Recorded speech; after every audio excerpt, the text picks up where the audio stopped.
بسم اللہ الرحمن الرحیم۔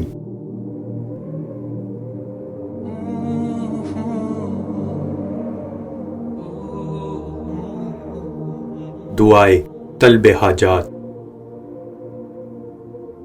منقول ہے کہ جناب آصف ابن برقیہ وزیر جناب سلیمان علیہ السلام نے دعائے ذیل کے ذریعے سے چشم زدن میں ملک سبا سے تخت بلقیس منگوا لیا تھا، اور حضرت عیسیٰ علیہ السلام اسی دعائے مبارک کے ذریعے سے مردوں کو زندہ کیا کرتے تھے۔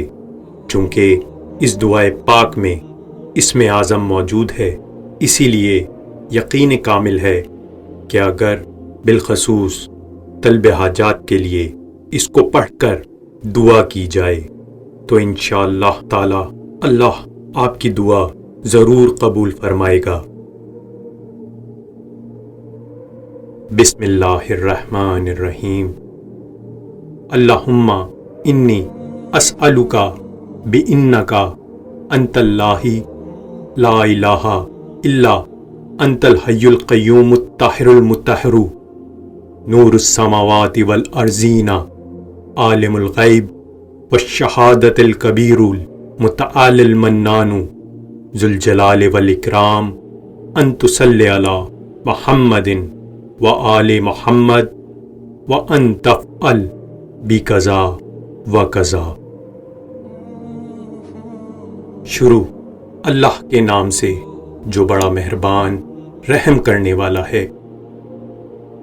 خداوند عالم، میں تجھ سے اس لیے سوال کرتا ہوں کہ تو ہی ہمارا معبود ہے، اے زندہ اور اے عالم کو سنبھالنے والے، بس تو ہی خدا ہے، تو پاک ہے، پاکیزہ ہے، تو ہی آسمانوں اور زمینوں کا نور ہے، تو ہی غیب اور سامنے کی باتوں کو جاننے والا ہے، تو ہی بزرگ اور برتر ہے، تو ہی منان عظیم الشان ہے اور عظمت و بزرگی کا مالک ہے۔